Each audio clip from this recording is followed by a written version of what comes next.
delighted to be joined by Hasim Rahman. What are you doing over these shores, Hasim? Excuse me? What are you doing over here? Why oh man, we over here about to announce something that's so big. I may even be the main event for the next card. I'm not sure, but it's that big where it could carry its own card. And you know, I'm looking forward to working with Misfits, working with KSI, working with the Zone. This is a huge opportunity, and I wanted to be here to announce it in person, and here we are. So it's right there on the door to announcing this thing, and it's going to be big not only for boxing, but for boxing, MMA, YouTube, all combat sports all around the board. This is going to be something that people are going to be highly interested in, and it's going to be fireworks, man. It's definitely going to be fireworks. You're the son of a legend. The trajectory was certain, but do you think it's testament to YouTube boxing that a professional boxer like you, who gained notoriety because of an opponent like Jake Paul, etc., is in a YouTube event coming to announce something big or doing a collaboration? That testament to how much eyeballs these guys actually bring into the sport. Yes, man, it's a huge testament to the exposure and to the amount of people that are actually tuning in. And it's like I was actually a trainer for Overflow, who was on the very first card when Logan and KSI fought and Jake and Deji fought. This was the very first YouTube boxing card that was like put out there for people to buy, and I've been watching this thing grow and grow and grow and grow and grow. So now for me to actually be a part of it is huge, and I'm extremely grateful. It's really brilliant. Okay, we're going to ask you the question that's on everyone's lips. Would you have made the weight?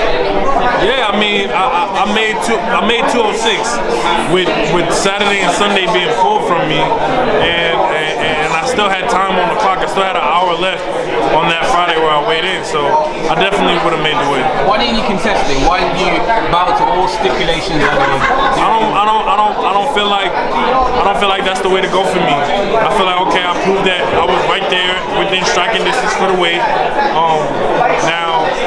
Now I have to prove my fighting. People want to see me fight, so that's what I'm focused on. I'm not focused on going back and chasing something that's already gone. There's no reason for me to do that. I'll catch him before my time is done, before his time is done. This is what I tell people all the time. The pool for people to fight Jake Paul is not that big, so he's gonna have to circle back around to me. And in the meantime, with things like we're announcing this weekend, it's gonna make it that much easier for us to get done what we have to get done. All right. Do you really think that he will circle back to you? If you're adamant that the reason why he pulled out was because he was scared, things weren't going right, you think that he will circle back to you? I'm talking referring to Jake Paul. I mean, I absolutely believe that 100%. Even though he's like playing games now, like he wants to fight at 185. How do you want to fight at 185 now all of a sudden after you just was about to fight me at 200? Now you want to go down? And it's like after the fight was postponed or whatever, he tried to blacklist me from boxing. He tried to tell people not to work with me. He tried to say that my team, which is so crazy because he never spoke to me. His team only was in contract with my promoter. So, and then he gave my promoter props when he went live on his show and said that he was the only person that was basically that he could work with. So, who are you saying was hard to work with? He talks himself in circles. He's always making himself look stupid with his words. He says one thing and then says another thing, and they're conflicting, contradicts himself all the time. Like I said before, Jake Paul is not very smart. He's just clever, and I think that the boxing world is going to keep demanding that he see me in the ring, especially if I do what I need to do coming up on when we got this announcement. All right, excellent. Last question.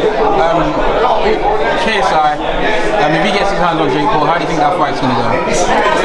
I think it's similar to Logan Paul. And if he can outwork Jake Paul and keep him at the end of his punches, I think that KSI definitely has a great chance. I would love to work with him just to show him some things and give him just that little bit of edge. And I really think he can be the first person to beat Jake and Logan Paul. And at the end of the day, I'm looking at that me and KSI share that in common when we both beat Jake and Logan Paul. Excellent. So your plans is to fight Jake Paul and Logan that sometime. FightHype, appreciate you talking to FightHype. Always, that's home.